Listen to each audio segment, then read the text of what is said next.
US വെച്ചിട്ട് എനിക്കൊരു accident പറ്റിയില്ല 2022 എൻഡില്. ആ ആക്സിഡന്റിന് ശേഷം എനിക്ക് കുറച്ച് ആ സമയങ്ങളിൽ എനിക്ക് ഓർമ്മ ഭയങ്കര പ്രോബ്ലം. എൻ്റെ പേര് മറന്നുപോയി. അതിൽ നിന്നൊക്കെ ഞാൻ ഹോസ്പിറ്റലിൽ ഇതുവരെ അതിന് വേണ്ടിയിട്ട് ട്രീറ്റ്മെന്റ് ഇതുവരെ പോയിട്ടില്ല. സെൽഫായിട്ടാണ് ഞാൻ അതിൻ്റെ ഇത് ചെയ്യുന്നത്. ആദ്യമൊക്കെ ഞാൻ കുറേ ഒരു വലിയൊരു ബുക്കൊക്കെ എഴുതിയിട്ട് ഓർമ്മ വരുന്ന കാര്യങ്ങളൊക്കെ എഴുതി വെച്ചിട്ട് ഒരു വേറൊരു ടൈപ്പ് ഗജരിയൊക്കെ ആയിരുന്നു. ആ അവസ്ഥേൻ്റെ ഇടയിൽ ആ അവസ്ഥ ഞാൻ ഫേസ് ചെയ്തുകൊണ്ടിരിക്കുന്ന ഇടയിലാണ് ഞാൻ ARM ചെയ്യുന്നത്. 9th ഞാൻ കലാപ്രതിഭ ആകുന്ന വർഷം സ്കൂളിൽ ഞാൻ 14 ഐറ്റത്തിനാണ് മത്സരിച്ചത്, ഇൻഡിവിജ്വൽ എല്ലാം. അപ്പൊ അതില് എന്ന് പറഞ്ഞു കഴിഞ്ഞാൽ ഭരതനാട്യം, കുച്ചിപ്പുടി, മോഹിനിയാട്ടം, നാടകനൃത്തം, അതായത് ഫോക്ക് ഡാൻസ്, കഥകളി, ഓട്ടംതുള്ളൽ ചെയ്തിട്ടുണ്ട്, ചാക്യാർകൂത്ത് ചെയ്തിട്ടുണ്ട്, ഇങ്ങനെയുള്ള സാധനങ്ങൾ ചെയ്തിട്ടുണ്ട്. പിന്നെ ഫാൻസി ഡ്രസ്, കന്നഡ പദ്യം, പിന്നെ മൃദംഗം പഠിച്ചിട്ടുണ്ട്. അപ്പൊ മൃദംഗത്തിലുണ്ടായിരുന്നു. ഇപ്പൊ തന്നെ എത്രയും 10 ആയില്ലേ. പിന്നെയും 3-4 എണ്ണം വേറെയും ഉണ്ടായിരുന്നു. എന്നെ ഇതിലോട്ട് കൊണ്ടുവന്ന് ആർട്ടിലോട്ട് കൊണ്ടുവന്ന് തന്നെ എൻ്റെ അമ്മായി കലാമണ്ഡലം വിമലാദേവി ആണ്. നമ്മുടെ നടി നിഖില വിമലിന്റെ അമ്മയാണ്.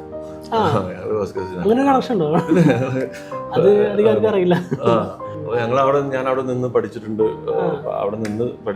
പിന്നെ ഒരുപാട് വലിയ കലാകാരന്മാർ, വലിയ ഗുരുക്കന്മാരുടെ അടുത്ത് കൊണ്ടുപോയിട്ട് എന്നെ പഠിപ്പിച്ചിട്ടുണ്ട്. കൽക്കിയിൽ ശരിക്കും എന്ന് പറഞ്ഞു കഴിഞ്ഞാൽ എനിക്ക് തോന്നുന്നത് ഞാൻ ഒരുപാട് ലയന്റെ വീഡിയോ ആണ് കണ്ടിരിക്കുന്നത്. ഷൂട്ടിന് തൊട്ട് മുമ്പ് ലയന്റെ അറ്റാക്ക്, ആറ്റിറ്റ്യൂഡ്, ശരിക്കും ലയണിന്റെ സാധനമാണ് അമർനാഥിലേക്ക് ഞാൻ കേട്ടാൻ ശ്രമിച്ചത് കേട്ടോ.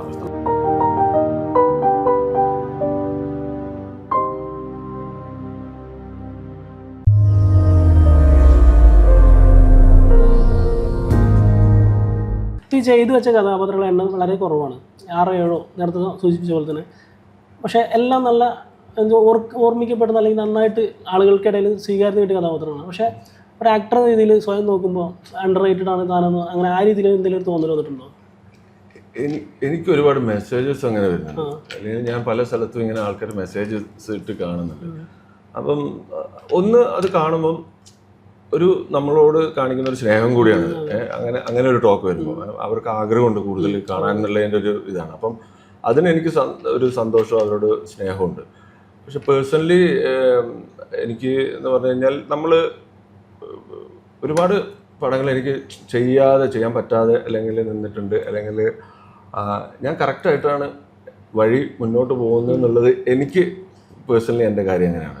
അപ്പം എനിക്ക് അങ്ങനെ കിട്ടിയാൽ മാത്രമേ, ഒരുപാട് കുറേ പടങ്ങൾ ഇങ്ങനെ ചെയ്ത് പോവുക എന്നുള്ളത് ആദ്യമേ എൻ്റെ മനസ്സിലില്ല. അപ്പം കിട്ടുന്നതിൽ എന്തെങ്കിലും നമ്മളെ ഒരു വ്യക്തിമുദ്ര പതിപ്പിക്കാൻ പറ്റിക്കഴിഞ്ഞാൽ അതിൽ ഞാൻ ഹാപ്പിയാണ്. അതിൽ വലിപ്പ ചെറുപ്പമില്ല. പക്ഷെ നമുക്കൊരു ചെയ്യാൻ പറ്റുന്ന ഒരു പ്രാധാന്യമുള്ള, ഇപ്പം നോക്കിയാൽ മതി. ഇപ്പം എടുത്തിരിക്കുന്നത് നമ്മൾ ഇപ്പം ഈ പറഞ്ഞതുപോലെ കുറിപ്പിൽ ചെയ്തിരിക്കുന്നത്, അപ്പം ഡയറക്ടർ തന്നെ പറഞ്ഞാൽ ഇത് ചെയ്യണ്ട എന്ന് പറഞ്ഞ് നമുക്ക് വേറെ പിടിക്കാന്ന് പറയുമ്പോഴും അപ്പോഴും എനിക്കത് ഇല്ല. കാരണം ഞാൻ കാണുന്നത് കുറിപ്പ് എന്ന് പറയുന്ന സിനിമ ഒരു വലിയൊരു സിനിമയായിരിക്കും. ഇവിടെ ഇപ്പോഴും പിടികിട്ടാതെ നടക്കുന്ന കുറിപ്പ് എന്ന് പറയുന്ന ഒരു വലിയ, നമ്മളൊക്കെ വർഷങ്ങളായിട്ട് ഇത് കേട്ടോണ്ടിരിക്കുന്നവരാണ്. പിന്നെ ദുൽഖർ സൽമാൻ എന്ന് പറയുന്ന ഒരു വലിയൊരു ഫുൾ ടീമിന്റെ കൂടെയാണ്. അതൊരു പാൻ ഇന്ത്യൻ മൂവി ആയിരിക്കും. അപ്പൊ ഇതിന്റെ ഭാഗമാകാൻ പറ്റുക എന്നുള്ളത് അങ്ങനെ നോക്കുമ്പോൾ ഞാനതാണ് കണ്ടത്. എനിക്ക് പേഴ്സണലി ഞാൻ ഹാപ്പിയാണ്. ഇതുവരെയും ഹാപ്പിയാണ്. അല്ല, ഞാനിത് ചെയ്യാൻ പറ്റാത്തൊരു ക്യാരക്ടർ അല്ല, ഞാൻ ചെയ്തിട്ടില്ല എന്നുള്ള, എന്നെ യൂസ് ചെയ്യുന്നില്ല അവര്, അങ്ങനെ എനിക്ക് അങ്ങനെയില്ല. എനിക്കിപ്പോ ആരെങ്കിലും ചെയ്ത കഥാപാത്രം ചെയ്യുമ്പോൾ പക്ഷേ അതെനിക്ക് കിട്ടിയ അങ്ങനെയൊന്നുമില്ല. അങ്ങനെ നമ്മൾ തോന്നിയിട്ടില്ല കാര്യം. ഇപ്പം അത് പറയുകയാണെങ്കിൽ വേറൊരു കാര്യം കൂടി പറയണം. മുന്നേ ഇപ്പം കൽക്കിക്ക് ശേഷം അതായത് 2022 ഡിസംബർ വരെ ഉള്ള എൻ്റെ ഒരു ചിന്ത എന്ന് പറഞ്ഞു കഴിഞ്ഞാൽ, അപ്പം അതിനു മുന്നേ ഒരുപാട് കാര്യം കൂടി പറയാനുണ്ട്. അതായത് ഫസ്റ്റ് മൂവി ഇറങ്ങി, അപ്പം കുറച്ച് കുഴപ്പമില്ലാതെ ഇവിടെ തിയേറ്ററിലൊക്കെ പോകുന്നു. പക്ഷേ ആർക്കും എന്നെ മനസ്സിലാവുന്നില്ല. അപ്പം ഞാൻ ഫസ്റ്റ് വന്നതല്ലേ, അപ്പം എനിക്കൊരു ആഗ്രഹം ഉണ്ടായിരുന്നു. പക്ഷേ ആർക്കൊന്നും മനസ്സിലായിട്ടൊന്നും പറയുന്നില്ല. കാരണം ഒന്നാമത് ലുക്ക് ഭയങ്കര ചേഞ്ചസ് ആണ് വീരത്തിൽ. പിന്നെ ഒരു ഫോട്ടോ എടുക്കാൻ ഇത് ആരുമില്ല. എന്നെ ഫസ്റ്റ് എൻ്റെ സെൽഫി എന്ന് പറയുന്നത് കൽക്കിക്ക് ഇവിടെ ലുലു മോളിൽ വെച്ചിട്ട് എന്നെ ഇൻട്രൊഡ്യൂസ് ചെയ്തതിന് ശേഷം എൻ്റെ ഫസ്റ്റ് സെൽഫി ആയിരുന്നു. ആ വീഡിയോ ഒക്കെ എന്തെങ്കിലും ഉണ്ടോ എന്നിവിടെ. അപ്പം ആഗ്രഹിച്ചിട്ടുണ്ടായിരുന്നു. പിന്നെ എനിക്കൊരു പ്രശ്നം എന്ന് വെച്ചാൽ കൽക്കി ബ്രോ നന്നായിട്ടുണ്ട്, കൽക്കി നന്നായിട്ട് പറഞ്ഞു, ഓക്കെ താങ്ക് യു. ഇത്രയൊന്നും ഞാൻ സന്തോഷിക്കുന്നത് കുറവായിരുന്നു സത്യം പറഞ്ഞു കഴിഞ്ഞാൽ. കാരണം എനിക്ക് ഇനിയും മുന്നോട്ട് ഒരുപാട് വേറൊരു പരിപാടി ചെയ്യണം. ഇതല്ല എൻ്റെ ഒരു പടം ഞാൻ എങ്ങനെ പോയാലും ഒരു 2 പ്രാവശ്യം 3 പ്രാവശ്യം ഞാൻ എന്തെങ്കിലും സ്പെഷ്യൽ സംഭവം ചെയ്തിട്ടുണ്ടെങ്കിൽ ഞാൻ 3 പ്രാവശ്യം തിയേറ്റർ വാച്ചാണ്. ഇത് പ്രായംകൂടി ഞാൻ 2 പ്രാവശ്യം ഓൾറെഡി കണ്ടു. ഫസ്റ്റ് ഡേ കണ്ടു, അതിന് ശേഷം ഞാൻ ഒരു ഷോയും കൂടി ഞാൻ പേഴ്സണലി ഒറ്റയ്ക്ക് പോയിട്ട് ഇരുന്ന് കാണുന്നത്. അത് എനിക്ക് ഇമ്പ്രൂവ് ചെയ്യാൻ ഞാൻ എവിടെയൊക്കെ മിസ്സായി എന്നുള്ള ഒരു പരിപാടി ചെയ്യാൻ വേണ്ടിയിട്ടാണ്. അപ്പം ഈ കൽക്കി പേഴ്സണലി എല്ലാവരും വളരെ നന്നായിട്ട് ചെയ്തിട്ടുണ്ട് ബ്രോ, അത് ഭയങ്കര വില്ലൻ പരിപാടി അടിപൊളിയായിരുന്നു എന്ന് പറയുമ്പോൾ ഞാൻ ഭയങ്കര ഹാപ്പി അല്ലേ. കാരണം ഇതിലും മുന്നോട്ട് ഇനി ഒരുപാട് കാര്യങ്ങൾ ചെയ്യണം എന്നുള്ള മനസ്സിൽ ഇങ്ങനെ വന്നുകൊണ്ടിരിക്കും.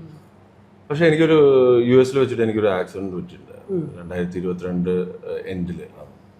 ആ ആക്സിഡന്റ് ഇത്രയും കുറച്ച് എന്നെ ചിന്താഗതി മാറ്റി വെച്ചാൽ ആ ആക്സിഡന്റിന് ശേഷം എനിക്ക് കുറച്ച് ആ സമയങ്ങളിൽ എനിക്ക് ഓർമ്മ ഭയങ്കര പ്രോബ്ലം. ഇതിൻ്റെ ഇടയിൽ സംഭവിച്ചതൊക്കെ എൻ്റെ പേര് മറന്നുപോയി, അങ്ങനെയൊക്കെയുള്ളൊരു സീനൊക്കെ ഉണ്ടായിരുന്നു. അപ്പോൾ അതിൽ നിന്നൊക്കെ ഞാൻ ഹോസ്പിറ്റലിൽ ഇതുവരെ അതിന് വേണ്ടിയിട്ട് ട്രീറ്റ്മെൻറ്റ് ഇതുവരെ പോയിട്ടുമില്ല.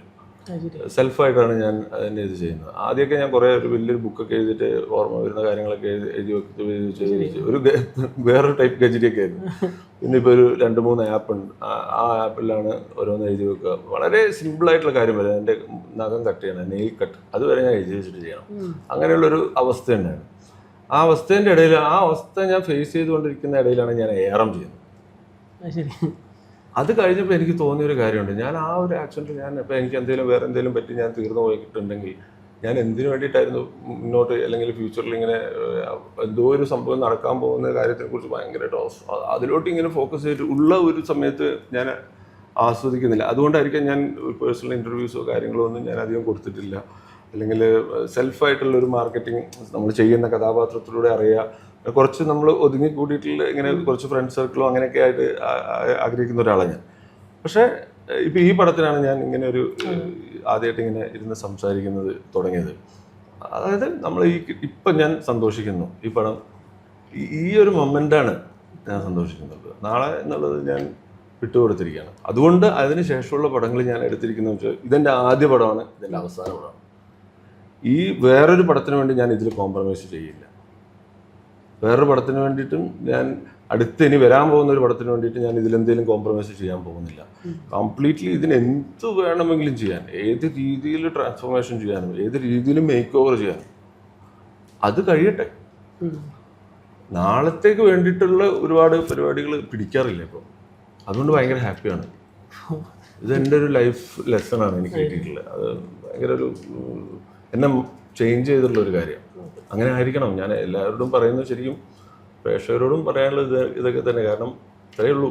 കോവിഡ് വന്ന സമയത്തും എല്ലാം അപ്പോഴൊന്നും ഞാൻ മനസ്സിലാക്കിയില്ല. പക്ഷേ ഈ അടി കിട്ടിയപ്പോൾ എനിക്ക് ആക്സിഡന്റിന് ശേഷം ഞാൻ മനസ്സിലാക്കി ഇപ്പൊ ബെറ്റർ ആണ്. ഞാൻ തന്നെ സെൽഫായിട്ട് ഇതിനെങ്ങനെ ഇത് ചെയ്തു. ഇപ്പൊ ഓർമ്മകൾ, എനിക്ക് അങ്ങനത്തെ പ്രശ്നങ്ങളും കാര്യങ്ങളൊന്നും ഇല്ല. പിന്നെ ഒരു ഗുണം കിട്ടിയതെന്ന് പറഞ്ഞു കഴിഞ്ഞാൽ ഒരു മൾട്ടി ടാസ്കിങ് എന്ന് പറയുന്നത് അല്ല, ഞാനൊരു ഫോക്കസ്ഡ് ആണ് ഇങ്ങനെ. അപ്പം എന്തെങ്കിലും കാര്യം ഞാനിപ്പോൾ ചെയ്തുകൊണ്ടിരിക്കാനും ബ്രോയിൻ്റെ അടുത്ത് നിന്ന് സംസാരിക്കുന്നുണ്ടെങ്കിൽ ഞാൻ ചിലപ്പോൾ അത് എനിക്ക് കണക്റ്റ് ആവില്ല. അത് സ്റ്റോപ്പ് ചെയ്തിട്ട് വേണം കണക്റ്റ് ആവാൻ വേണ്ടി. പക്ഷെ അത് എനിക്ക് ഏറ്റവും ഗുണം ചെയ്യുന്ന ഇതിലറിയാം, എൻ്റെ കരിയറിൽ ആക്ടിങ്ങിൽ. ആ കഥാപാത്രത്തിലോട്ട് അങ്ങ് പോയി കഴിഞ്ഞാൽ ഇപ്പം ഞാൻ ഈ 40 ദിവസം ഷൂട്ടിങ്ങിന് ഈ കൊമ്പം ബാബുമായിട്ട് ഷൂട്ട് ചെയ്യുന്ന എല്ലാ ദിവസവും നമുക്ക് ചിലപ്പോൾ ഷൂട്ടിങ് ഉണ്ടായിന്ന് വരത്തില്ല, എല്ലാ ദിവസവും ഒന്നുമില്ല. അപ്പം ബ്രേക്ക് ടൈമിലും ഞാൻ 2-3 ദിവസമുള്ള സമയത്ത് ഞാൻ ഇവിടെ എറണാകുളം വരുന്ന സമയത്തൊക്കെ ഞാൻ 40ാമത്തെ ദിവസമാണ് ഞാനൊരു ജീൻസ് ഇടുന്നത്. അതുവരെ ഞാൻ അയാളുടെ അറ്റെല്ലാം ഞാൻ നോർമലി നടക്കുക. അതിപ്പം പെരുങ്കളിയാട്ടം അടുത്ത ഇനി പടം ഇറങ്ങാൻ പോകുന്ന ജയരാജ് സാറിൻ്റെ, അതിലും അതുപോലെയായിരുന്നു. ഞാനൊരു 25 ദിവസം ആ ലുങ്കി ലൈഫായിരുന്നു. ഇങ്ങനെ അത് വിട്ടു പോവാതെ വേറെ ഒരു പരിപാടിക്ക് പോയില്ല, ഫ്രണ്ട്സുമായിട്ട് ഇല്ലെങ്കിൽ ഹാങ് ഔട്ട് ഉണ്ടാവില്ല. വേറെ ഒരു കല്യാണം പോലും, അടുത്ത റിലേറ്റീവ്സിൻ്റെ കല്യാണത്തിന് പോലും പോകാൻ പറ്റില്ല. കാരണം എവിടുന്നും എൻ്റെ മനസ്സിൻ്റെ അകത്തുള്ള ആ ഒരു ക്യാരക്ടർ പോവാതെ പിടിച്ചു നിർത്തുക എന്നുള്ളൊരു സാധനം അതെനിക്ക് ഭയങ്കരമായിട്ട് എനിക്ക് പേഴ്സണലി കരിയർ ബേസിൽ എനിക്ക് ഭയങ്കരമായിട്ട് ഹെൽപ്പ് ചെയ്തു ഈ ആക്സിഡന്റ്. അതാണ് സത്യം. ഈ പെരുങ്കളിയാട്ടം ഇനി അടുത്ത റിലീസ് ആകുമ്പോൾ അടുത്ത പടം ജയരാജ് സാറിന്റെ നമ്മുടെ പഴയ കളിയാട്ടം, പക്ഷെ അതിന്റെ ഒരു സെക്കൻഡ് പാർട്ടല്ല, അതിന്റെ ഒരു ആ ഒരു മൂഡിൽ എടുത്തിട്ടുള്ള കുറുസോവയുടെ നമ്മുടെ 7 Samurais ഇല്ലേ, അതിന്റെ അഡാപ്റ്റേഷൻ ആണ്. അപ്പം 7 തെയ്യങ്ങൾ ആയിട്ട് വരുന്ന കണ്ണൻ പെരുവണ്ണനായിട്ട് പിന്നെ സുരേഷ് ചേട്ടനാണ് അങ്ങനെ സുരേഷ് ഏട്ടൻ കളിയാട്ടം ഇതുപോലെ ഷേക്സ്പിയറിന്റെ വേറെ ഇതായിരുന്നു. പിന്നെ എല്ലാം സാറിന് അങ്ങനെയാണ് ഒത്തല്ലോ, മാക്ബത്ത്, വീരം മാക്ബത്ത് ആയിരുന്നു. ശരിക്കും മാക്ബത്ത് ശരിക്കും സംഭവിച്ച കാര്യം എവിടെ? മക്ബത്തിൽ എന്താണോ സംഭവിച്ചത് ആ സെയിം സംഭവമാണ്. ശരിക്കും ചന്തു ചതിയനാണ്. എം ടി സാറിന്റെ ഒരു വ്യൂവിൽ നമ്മൾ കണ്ടിട്ട് നമുക്കിപ്പോ ആ എഴുത്തിന്റെ പവർ അത്. പിന്നെ ആ സിനിമയും കൂടെ വന്ന സമയത്ത് നമുക്ക് ഈ പറഞ്ഞ ആരും വിശ്വസിക്കില്ല. ഇപ്പൊ വടക്കങ്കി വീരത കണ്ടവരോട് നമ്മൾ പറയാം ചന്തു ചതിയനാണെന്ന് പറഞ്ഞു കഴിഞ്ഞാൽ അവര് ചന്തു ചതിയനില്ല. പക്ഷെ റിയൽ കഥയില് ചന്തു ചതിയനാണ്. ആ ഒരു രാജാവിന്റെ ഇതിലാണ് ആരോമൽ ചായപൂർ, അയാളുടെ റൈറ്റ് ഹാൻഡ് ആണ് ചന്തു. അതേപോലെ തന്നെയാണ് മറ്റേ ഇതിലും കിങ് മക്ബത്ത് തന്നെ കിങ്ങും ചതിയിലൂടെ ഇത് വരുന്നതും ആ അധികാരമോഹം പരിപാടി കറക്റ്റ് ഇവിടെ നടന്നത്. അത് എങ്ങനെ ഇത് കണക്ട് ചെയ്ത് സാറ് ഭയങ്കര. ഇപ്പം തന്നെ ഈ കുറുസോയുടെ ഇതെടുത്തിട്ടാണ്. കാരണം എന്നിട്ട് എന്നോട് പറഞ്ഞു ഇത് 70 വർഷം അങ്ങനത്തെ 70 ആണോ എനിക്ക് കറക്റ്റ് അറിയാം, സോറി, അത്രയും വർഷമായി ആ പടം ഇറങ്ങിയിട്ട്. അപ്പൊ ഒരു ട്രിബ്യൂട്ട് പോലെ ആയിരിക്കും നമ്മൾ ഈ പടം. തെയ്യം തന്നെ പശ്ചാത്തലം, പക്ഷെ കുറച്ചും കൂടി ഒരു കൊമേഴ്ഷ്യൽ എലമെന്റും ഉണ്ട്. നമ്മളെ ഇതിൽ ഞാൻ വില്ലൻ പരിപാടിയല്ല, പക്ഷെ ക്യാരക്ടർ ഒരു മുഴുനീളം ഇങ്ങനെ പോകുന്ന ഒരു ക്യാരക്ടറാണ്. ചേട്ടന് അനിയനുമായിട്ടുള്ള സുരേഷ് ചേട്ടനും ഞാനുമായിട്ട് അങ്ങനെ ഒരു സംഭവമാണ്. പിന്നെ ഇതില് വില്ലൻ എന്ന് പറയുന്നത് ഷൈൻ ടോം ചാക്കോ ഉണ്ട്. പിന്നെ നമ്മുടെ KGF-ലെ ആൻഡ്രൂസ് എന്ന് പറയുന്ന ക്യാരക്ടർ ചെയ്തിട്ടുള്ള അദ്ദേഹം ഇതിലൊരു മെയിൻ ഇതായിട്ട് വരുന്നുണ്ട്. അപ്പൊ എന്നെ സംബന്ധിച്ചിടത്തോളം ഇപ്പൊ ഈ പടം കണ്ടില്ലേ, ആ പടം കാണുമ്പോൾ എൻറ്റയർലി വേറൊരു പരിപാടി, വേറൊരു മൂഡ് ആണ്. അതിന്റെ പേസിന്റെ വേറൊരു അതെ അതെ അതെ, എന്തായാലും നല്ല രീതിയിൽ അതിപ്പോ അടുത്ത് തന്നെ 1-2 മാസം കൊണ്ട് വരും എന്നുള്ള പ്രതീക്ഷയിലാണ്. നമ്മളിപ്പോ ഈ ചേട്ടൻ്റെ പേര് അടിച്ചു കൊടുത്താൽ ഗൂഗിളിൽ അടിച്ചു കൊടുത്താൽ ഫസ്റ്റ് വരുന്നൊരു വീഡിയോ ഉണ്ട്. ശിവജിത്ത് അടിച്ചു കൊടുത്താൽ ഫസ്റ്റ് വരുന്ന വീഡിയോ സംയുക്ത ചേട്ടനെ കുറിച്ച് പറയുന്ന ഒരു വീഡിയോ. അത് ഭയങ്കര നമുക്കൊരു എന്താ പറയാ, ഒരു കുളിര് വരും ആ സാധനം കാണുമ്പോൾ. അത് ഭയങ്കര വൈറലായിട്ടുള്ളൊരു മൂവിയാണ്. അത് ശരിക്കും അത് ചെയ്തത്, ആ വീഡിയോ ചെയ്ത ആളെ കുറിച്ചാണ് ഞാൻ ആദ്യം പറയാം. അത് ഉദ്ദേവ് എന്ന് പറഞ്ഞിട്ടൊരു പയ്യൻ, തിരുവനന്തപുരത്തുള്ള. കൽക്കി കണ്ടിട്ട് ഭയങ്കരമായിട്ട് എന്നെ ഇഷ്ടപ്പെട്ടിട്ട് എൻ്റെ അടുത്ത് സംസാരിക്കും. ഞാൻ കൂടുതലും സോഷ്യൽ മീഡിയയിൽ ഒരുപാടൊന്നും ഇത് അങ്ങനെ ആയി വരുന്നേ ഉള്ളൂ, അല്ലെങ്കിൽ ആ സമയത്തൊക്കെ. അപ്പം എൻ്റെ അടുത്ത് ഒരുപാട് മെസ്സേജ് അയക്കുകയൊക്കെ ചെയ്തിട്ട് ഞാൻ ഇങ്ങനെ പറഞ്ഞു. അപ്പം എനിക്കിങ്ങനെ ചേട്ടാ ഞാനിങ്ങനെ ഒരു ഫാൻ പേജ് പോലെ ഞാൻ അതിന് മാത്രമൊന്നും ആയിട്ടില്ല, അങ്ങനെ പണി നാണം കെടുത്തരുത് എന്നൊക്കെ പറഞ്ഞിട്ടുള്ള രീതിയാണ് ഞാനിങ്ങനെ. ഇല്ല ചേട്ടാ ഞാൻ വേറെ വീഡിയോസൊക്കെ ഇങ്ങനെ ഇടാൻ വേണ്ടിയിട്ട് അങ്ങനെ ഒരു ഫാൻ പേജ് തുടങ്ങിയിട്ട് ഞാൻ പറഞ്ഞു ഇതിന് ഞാനൊരു കാര്യമില്ല, എന്നെ ഇതിൽ ഇടപെടുത്തരുത് എന്നൊക്കെ പറഞ്ഞിട്ട് ഞാൻ വിട്ടത്. പക്ഷേ ഇവനിടുന്ന വീഡിയോസ് ഞാനിടുന്ന വീഡിയോസിനും കാട്ടി ഭയങ്കര റീച്ച് കിട്ടി തുടങ്ങി. ഞാൻ നോക്കുമ്പോൾ ഇവനിടുന്ന വീഡിയോ ഒക്കെ ഇങ്ങനെ പോയിക്കൊണ്ടിരിക്കുക. അത് 5 മില്യൺ അങ്ങോട്ട് അടിച്ചു. അതെ, എൻ്റെ ഒരു വീഡിയോ പോലെ 3 ഇതുവരെ അല്ലെങ്കിൽ ഞാൻ ഇടുന്ന അങ്ങനെ കുറച്ചേ പോകാറുള്ളൂ. അങ്ങനെ ഞാൻ ഇവനെ പോയി കാണാനൊക്കെ പോയി ചെയ്തു, തിരുവനന്തപുരത്ത് പോയി കണ്ടു. നല്ലൊരു പയ്യനാണ്, ആക്ടിങ്ങിനോടൊക്കെ താല്പര്യമുള്ളൊരു പയ്യനാണ്. അപ്പം അവനാണ് ആ വീഡിയോ എഡിറ്റ് ചെയ്തിട്ട് ഇത് ഞാൻ ആരോടും പറഞ്ഞില്ല. ഞാൻ കലാപ്രതിഭയാണ് അല്ലെങ്കിൽ ഇങ്ങനെ എൻ്റെ പഴയ ഞാൻ അങ്ങനെ ആരോടും പറഞ്ഞിട്ടൊന്നും ഉണ്ടായില്ല. പക്ഷെ അത് സംയുക്ത ഇങ്ങനെ, അതായത് വിക്കിപീഡിയ നോക്കിയപ്പോഴാണ് അതിൽ അങ്ങനെ കണ്ടത്. അപ്പൊ ഒരു ഇന്റർവ്യൂവിൽ അതിങ്ങനെ ടോബിയും ഉണ്ടായിരുന്നു ആ സമയത്ത്. ടോബിയും സംയുക്തയും കൂടിയാണ് ഇത് അവിടുന്ന്. അപ്പോഴാണ് ഞാൻ അറിയുന്നത് ഇവർ ഇതിനെ കുറിച്ച് അറിഞ്ഞിട്ടുണ്ട് എന്നല്ലേ. പക്ഷെ അതൊരു ഭയങ്കര ഇതായിരുന്നു, പറയാതെ വെച്ചൊരു കാര്യമാണ്. പക്ഷെ അവരത് പറഞ്ഞു. അതാ പറയുന്നത്, ഈ കൂടെയുള്ള ആക്ടേഴ്സ് ഒക്കെ ഭയങ്കര സപ്പോർട്ട് ചെയ്യണം. ഇപ്പൊ ആ ഒരു വീഡിയോയില് ഇപ്പൊ സംയുക്ത അങ്ങനെ സംസാരിച്ചിട്ടില്ലെങ്കിൽ ഒരിക്കലും ചിലപ്പോൾ എൻ്റെ ആ ഒരു എനിക്ക് അങ്ങനെ ഒരു സംഭവം ഉണ്ട് എന്നുള്ളത് ചിലപ്പോൾ ആരും അറിയില്ലായിരിക്കും, ചിലപ്പോൾ അറിയായിരിക്കും. പക്ഷെ ഞാനായിട്ട് അത് പറഞ്ഞിട്ടില്ല, അതുവരെയും പറഞ്ഞിട്ടില്ല, കൽക്കി എന്നവരും പറഞ്ഞിട്ടില്ല. അതുപോലെ ടോവി ആണെങ്കിലും ഒരുപാട് സപ്പോർട്ട് ചെയ്യുന്ന, ഇന്ന് ബർത്ത്ഡേ ആണല്ലോ പുള്ളിയുടെ, അപ്പോൾ ഒരുപാട് സപ്പോർട്ട് ചെയ്യുന്നതാണ് എല്ലാ ആക്ടേഴ്സും. ഞാൻ വർക്ക് ചെയ്തിട്ടല്ല ഇപ്പം ചെയ്തിട്ടുള്ളതായാലും എല്ലാവരും കൂടെ നിന്നിട്ട് നമ്മളെ സപ്പോർട്ട് ചെയ്യുന്ന രീതിയിലാണ്.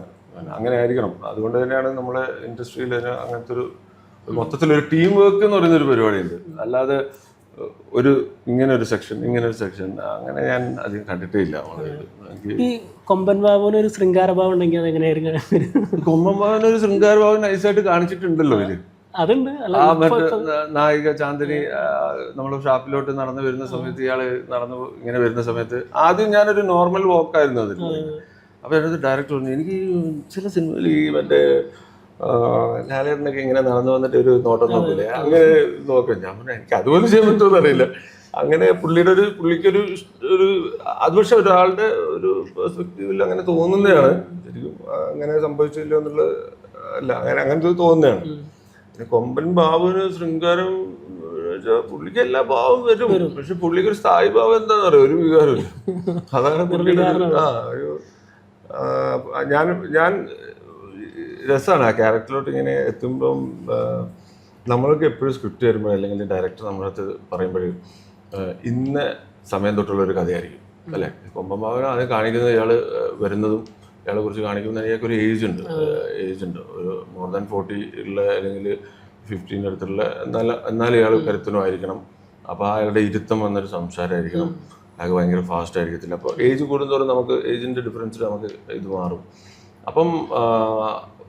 അപ്പം ഞാൻ ഒരു വർക്ക് ചെയ്യും, എനിക്ക് ഇഷ്ടമുള്ളൊരു പരിപാടി എന്ന് പറഞ്ഞു കഴിഞ്ഞാൽ ഇയാളെ ജനിച്ചത് തൊട്ട് ആ വയസ്സ് വരെ ഇയാൾ എങ്ങനെയായിരുന്നു, അത് ഭയങ്കര രസമാണ്. കാരണം ഇയാള് 10 വയസ്സിൽ എന്തായിരിക്കും, 15 വയസ്സിൽ എന്തായിരിക്കും, 20 വയസ്സിൽ എന്തായിരിക്കും, 25 വയസ്സ്, 30 വയസ്സ്, അങ്ങനെ കയറി ഇയാൾക്ക് 45 വയസ്സ് 50 വയസ്സ് ആകുമ്പോഴേക്കും ഇയാൾ ഈ ഒരു പൊസിഷനിലോട്ട് എത്തണമെങ്കിൽ ഇയാൾ എന്തൊക്കെ പരിപാടി ചെയ്തിട്ടായിരിക്കും എത്തുക എന്നുള്ളൊരു സാധനം ഉണ്ടല്ലോ.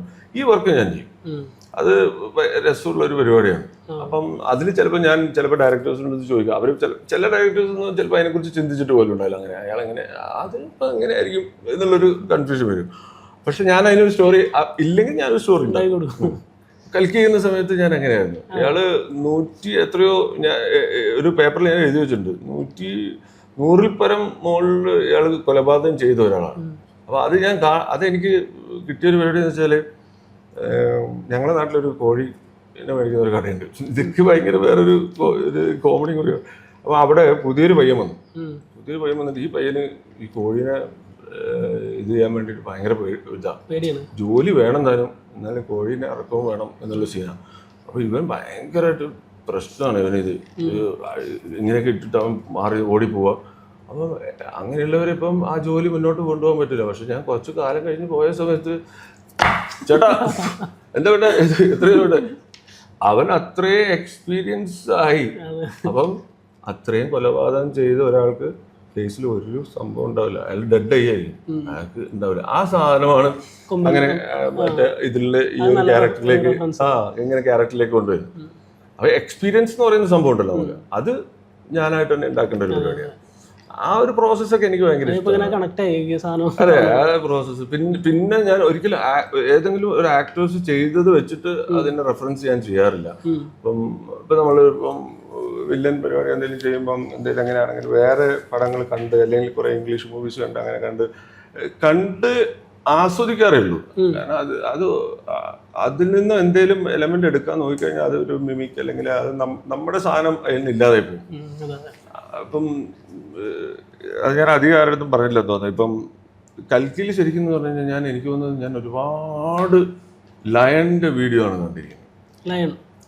ഷൂട്ടിന് തൊട്ട് മുമ്പ് ലയണിന്റെ അറ്റാക്ക്, ആറ്റിറ്റ്യൂഡ്, ശരിക്കും ലയണിന്റെ സാധനമാണ് അമർനാഥിലേക്ക് ഞാൻ കേട്ടാൻ ശ്രമിച്ചത് കേട്ടോ. അത്രത്തോളം അങ്ങനെ ഇതാണല്ലോ. പക്ഷെ എനിക്ക് കാരണം അത് റെഫറൻസ് പറഞ്ഞാൽ ഞാൻ ഇത് എങ്ങനെ പഠിക്കും, ഈ ക്യാരക്ടർ എങ്ങനെ പഠിക്കും, ഈ സ്ലാങ്, പുതിയ സ്ലാങ് എവിടെ നമ്മൾ മലയാളത്തിൽ അങ്ങനെ എവിടെയെങ്കിലും സംസാരിക്കുന്നുണ്ടോ അങ്ങനെ ഒരാൾ?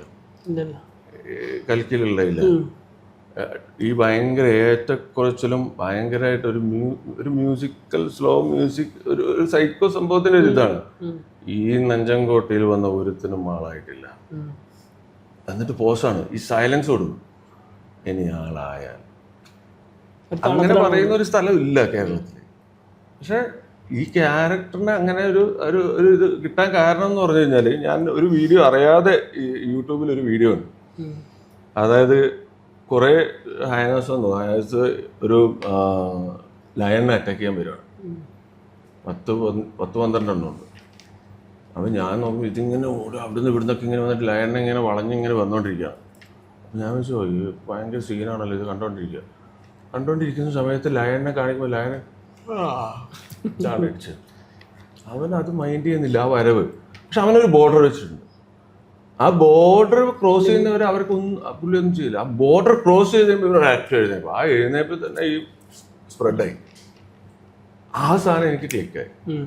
അതാണ് നമ്മൾ ആ ഒരു ക്യാരക്ടറിലേക്ക് ഞാൻ കയറ്റി. കാരണം അയാൾ ഭയങ്കര സൈലൻ്റാണ്, ഭയങ്കര മിതമായിട്ട് സംസാരിക്കുള്ളൂ, അല്ലെങ്കിൽ അങ്ങനെ പുള്ളിക്ക് കൊല്ലാനൊക്കെ ഭയങ്കര ഇഷ്ടമുള്ളൂ. ഇത് ഈ ഒരു ക്യാരക്ടർ പറയുമ്പോൾ സ്വയം തോന്നണം അത് അങ്ങനെ ആവുമെന്ന്.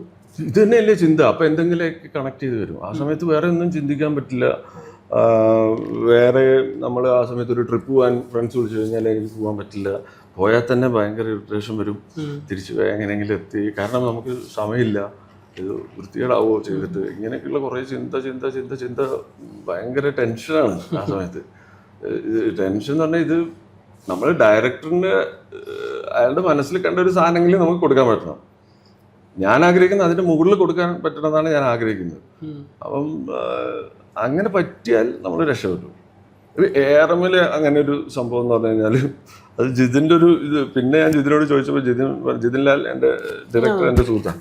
അപ്പം ഞാൻ ARMന് വേണ്ടി ഞാനും ടോബിയും കൂടി കളരിയൊക്കെ പ്രാക്ടീസ് ചെയ്തതിന് ശേഷം എല്ലാ ദിവസവും ജിതിനെ എങ്ങനെയാണ് ഈ ക്യാരക്ടർ നമുക്ക് പിടിക്കേണ്ടത്, കാവുമ്പായ സുധാകരൻ എങ്ങനെയായിരിക്കണം, അയാളുടെ ആറ്റിറ്റ്യൂഡ് എന്തായിരിക്കും എൻ്റെ പിടിക്കേണ്ടത്, അത് ബ്രോ പറയാം ബ്രോ, അത് കുഴപ്പമൊന്നുമില്ല, നമുക്ക് ആ സമയത്ത് സിമ്പിളല്ലേ പരിപാടി, ഇങ്ങനെ പോകും. പക്ഷേ ഫസ്റ്റ് ഷോട്ട് എടുക്കുന്നത് വരെ എനിക്ക് തന്നിട്ടില്ല. അപ്പോൾ ഞാൻ ലാസ്റ്റ് ക്യാമറയുടെ മുന്നിൽ കയറാൻ നോക്കുന്ന സമയത്ത് ഞാൻ ഇങ്ങനെ നോക്കിയിട്ട് പരിപാടി ചെയ്യാതെ ഇങ്ങനെ ചോദിക്കുമ്പോൾ അതിനടുത്ത് ഇങ്ങനെ കാണിച്ചേ ഉള്ളൂ. അതിൽ ആ ഇൻട്രോയിൽ ചെയ്തിട്ടുള്ള കാര്യങ്ങളൊക്കെ ആ സമയത്ത് സംഭവിച്ചൊരു കാര്യം. എനിക്ക് അങ്ങനെ ഒരു ഇത് കിട്ടാറുണ്ട്. ആ സമയത്ത് സംഭവിച്ചതാണ്. ആ സമയത്ത് സംഭവിച്ചിട്ട് അതിൻ്റെ മുകളിൽ അങ്കത്തട്ടിൽ കയറിയിട്ട് ഈ പുള്ളി മുകളിലോട്ട് ഇങ്ങനെ നോക്കുന്ന ഒരു സീനുണ്ട്.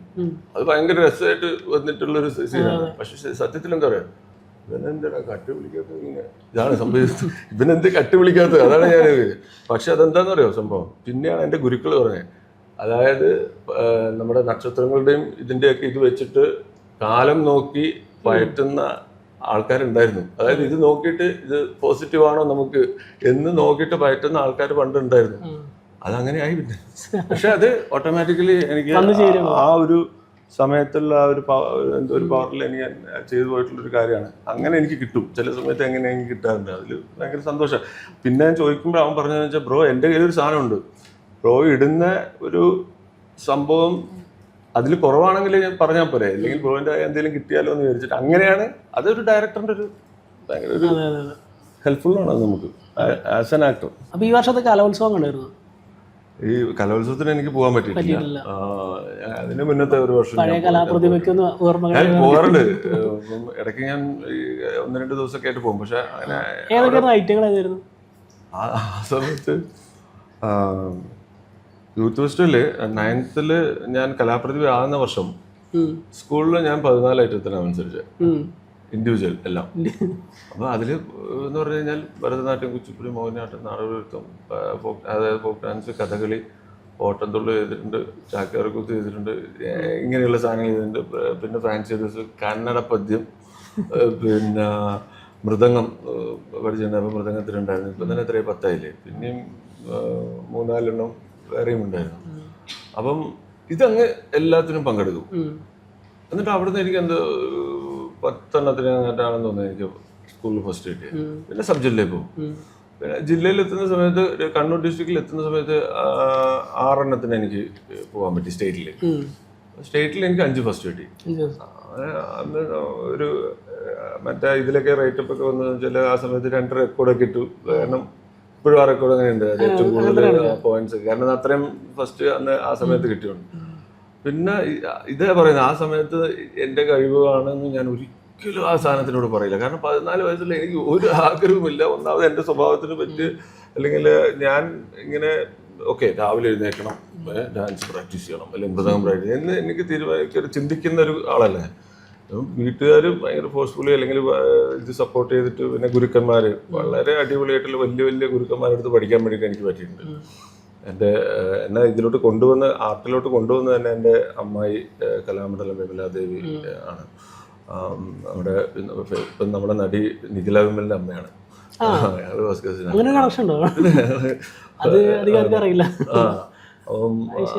അപ്പൊ ആ സമയത്തൊക്കെ ഞാൻ അവിടെ ഞാൻ അവിടെ നിന്ന് പഠിച്ചിട്ടുണ്ട്. പിന്നെ ഒരുപാട് വലിയ വലിയ കലാകാരന്മാർ, വലിയ ഗുരുക്കന്മാരുടെ അടുത്ത് കൊണ്ടുപോയിട്ട് എന്നെ പഠിപ്പിച്ചിട്ടുണ്ട്. അപ്പം കുറെ അങ്ങനെ ഒരു ഇതൊക്കെ എന്ന് പറഞ്ഞാൽ ആ സമയത്ത് ഓക്കെ മോനെ പഠിക്കുമ്പോൾ അല്ലെങ്കിൽ ചെയ്യേണ്ടത് നമുക്കിങ്ങനെ കിട്ടുന്ന ആ ഒരു സാധനമാണ്. പക്ഷെ കുറച്ചും കൂടി കഴിഞ്ഞപ്പോൾ അതിൻ്റെ എന്തായിരുന്നു ഗുണം എന്താണെന്നുള്ളത് എനിക്കിപ്പം കൂടുതൽ മനസ്സിലാകുന്നുണ്ട്. അത് അപ്പം ആ കഥകളിയും ഇതൊക്കെ പഠിച്ചുകൊണ്ടായിരിക്കും എനിക്ക് പെട്ടെന്ന് കളരി പഠിക്കാൻ പറ്റിയത്. കാരണം കളരിയിൽ കുറേ പോസ്റ്റസ് കാര്യങ്ങൾ കറക്റ്റ് വേറൊരു ഇത് എല്ലാം റിലേറ്റഡ് ആണെന്ന് മനസ്സിലായി. അപ്പോൾ കളരി പഠിക്കാൻ പറ്റി. കളരി പഠിച്ചു. ഇനിയിപ്പോൾ എനിക്ക് അങ്ങനെയുള്ളൊരു സിനിമ വരുവാണെങ്കിൽ ഒരു കഥകളി ബേസ് അല്ലെങ്കിൽ അങ്ങനത്തെ ഒരു സാധനം വരുവാണെങ്കിൽ എന്നെ സംബന്ധിച്ചിടത്തോളം അതിനുവേണ്ടി ഞാൻ ഇനി പ്രാക്ടീസ് ഒന്ന് കൊടുക്കണം. കാരണം ബേസ് ആയിട്ടുള്ള കുറച്ച് ഒരു മസിൽ മെമ്മറി എനിക്ക് ഉണ്ടാവാം. അല്ലെങ്കിൽ അതെന്താണ്, എങ്ങനെയാണ്, അതെന്ത് ചെയ്യുമ്പോഴാണ് എന്നുള്ളത് ഉണ്ടാവാം. പക്ഷെ എനിക്ക് അന്ന് തോന്നുന്നത് ഈ പറയുന്ന പോലെ ഓരോ ആർട്ട് ഫോം പഠിക്കുമ്പോഴും നമ്മളൊരു ആ സമയത്ത് ആ ചെറുപ്പത്തിൽ പഠിക്കുന്ന സംഭവമാണ്. പക്ഷെ ഞാൻ കൂടുതലും വലിയ വലിയ ആൾക്കാരുടെ പെർഫോമൻസ് ഞാൻ കാണാറുണ്ട്. അപ്പോൾ കണ്ടിട്ട് അവരെങ്ങനെയാണ് ചെയ്യുന്നത് നോക്കും. അപ്പോഴും ഞാൻ ശരിക്കും പറഞ്ഞാൽ ഇപ്പോഴാണ് ഞാൻ മനസ്സിലാക്കിയത് ശരിക്കും അതിലും ഞാൻ ആക്ട് ചെയ്യുന്നുണ്ടായിരുന്നു. പെർഫോം ചെയ്യുന്നതിലും ഞാനൊരു അതായത് വലിയ എക്സ്പീരിയൻസ് ഉള്ള ആൾക്കാർ ചെയ്യുന്ന പോലെയൊക്കെ അത് അഭിനയമാണ് ശരിക്കും. പല പല സംഭവങ്ങൾ ഞാനത് എവിടെ ഒരു സ്ഥലത്ത് ഇങ്ങനെ അതിൻ്റെ ഒരു പറഞ്ഞിട്ടുണ്ടായിരുന്നു. അങ്ങനെ ഒരു വലിയൊരു എക്സ്പീരിയൻസ് തന്നെയാണ് അത്. ഭയങ്കര എനിക്കൊരു പവർഫുൾ ബേസ് ആണ്. പ്രാവൻകൂട് ഷാപ്പ് അപ്പോൾ ഭയങ്കരമായിട്ട് നല്ല റിവ്യൂസ് വന്ന് മുന്നേറിക്കൊണ്ടിരിക്കുകയാണ്. അപ്പോൾ ഇനി OTT വരുമ്പോൾ ഇനിയും ചർച്ചകൾ വരും തന്നെയാണ് വിശ്വാസം. തീർച്ചയായിട്ടും. അപ്പോൾ ഇനി പ്രേക്ഷകർക്ക് സിനിമ കാണാത്തവരോട് എന്താണ് ഇനി പറയാനുള്ളത്? സിനിമ തിയേറ്ററിൽ പോയിട്ട് കാണാൻ ശ്രമിക്കുക. കാരണം ഇതിൻ്റെ ഒരു വിഷ്വൽ ബ്യൂട്ടി ഷൈജുക്കയുടെ ഒരു വിഷ്വൽ പരിപാടി ഭയങ്കരമാണ്. അത് കാണാൻ തിയേറ്ററിൽ കാണും. ഞാൻ 2 പ്രാവശ്യം തിയേറ്ററിൽ കണ്ടു ഓൾറെഡി. ആദ്യത്തെ ദിവസം എല്ലാവരും കൂടി ഇരുന്ന് കണ്ടു, പിന്നെ രണ്ടാമത് കണ്ടു. തീർച്ചയായിട്ടും തിയേറ്ററിൽ പോയിട്ടിരുന്ന് പടം കാണാൻ ആസ്വദിക്കുക. അപ്പം ഇഷ്ടപ്പെടുവാണെങ്കിൽ മറ്റുള്ളവരോടും കൂടി പറയുക. അപ്പം പ്രേക്ഷകരാണ് ഇതെല്ലാം തീരുമാനിക്കേണ്ടത്. ഈ സിനിമ എന്ന് പറയുന്നത് നമ്മളിങ്ങനെ ചെയ്യുന്നു എന്നാണ്. പക്ഷേ ഇതിന്റെ കിങ് എന്ന് പറയുന്നത് അൾട്ടിമേറ്റ് പ്രേക്ഷകൻ തന്നെയാണ്. പ്രേക്ഷകൻ ഇഷ്ടപ്പെട്ടില്ലെങ്കിൽ നമുക്ക് ഇല്ല. നമ്മൾ ശരിക്കും പറഞ്ഞ ഒരു എന്റർടൈൻ ചെയ്യിപ്പിക്കുകയാണ് അവരെ. അതിൽ നമ്മൾ പരാജയപ്പെടാം, വിജയിക്കാം, അങ്ങനെയുണ്ട്. അവരുടെ സപ്പോർട്ടും വേണം. തിരിച്ച് നമ്മൾ മാക്സിമം സപ്പോർട്ട് ഉണ്ടാകും. വീണ്ടും അടുത്ത ഒരു നെക്സ്റ്റ് എടുക്കാൻ വേണ്ടി നമുക്ക് തോന്നും. അപ്പം സപ്പോർട്ട് ചെയ്യുന്ന എല്ലാ പ്രേക്ഷകർക്കും അതുപോലെ തന്നെ നിങ്ങളെപ്പോലെയുള്ള ആൾക്കാർ, പിന്നെ പ്രൊമോഷൻ കാര്യങ്ങൾക്ക് സപ്പോർട്ട് ചെയ്യുന്നവർക്കും എല്ലാവർക്കും ഇതെല്ലാം ഒരു ഗിവ് ആൻഡ് ടേക്ക് പരിപാടിയാണല്ലോ. അത് ഭയങ്കരമായിട്ട് സിനിമയുടെ ഭാഗമാണ് ഇതെല്ലാം. ഞാൻ ഇന്നും ഇതേപോലെ എനിക്ക് സംസാരിക്കേണ്ടി വന്ന സ്ഥലത്ത് ഇങ്ങനെ ഇതൊക്കെ സിനിമയുടെ ഭാഗമാണ്. പ്രേക്ഷകർ തൊട്ട് എല്ലാവരും. അപ്പോൾ അങ്ങനെ ഞാൻ കാണുന്നത്. എല്ലാവിധ ആശംസകളും വരാനുള്ള പ്രൊജക്റ്റുകൾക്കും അതുപോലെ തന്നെ പ്രാവൻകൂട് ഷാപ്പിനും. തീർച്ചയായിട്ടും അടിപൊളിയായിട്ട്. Thank you so much.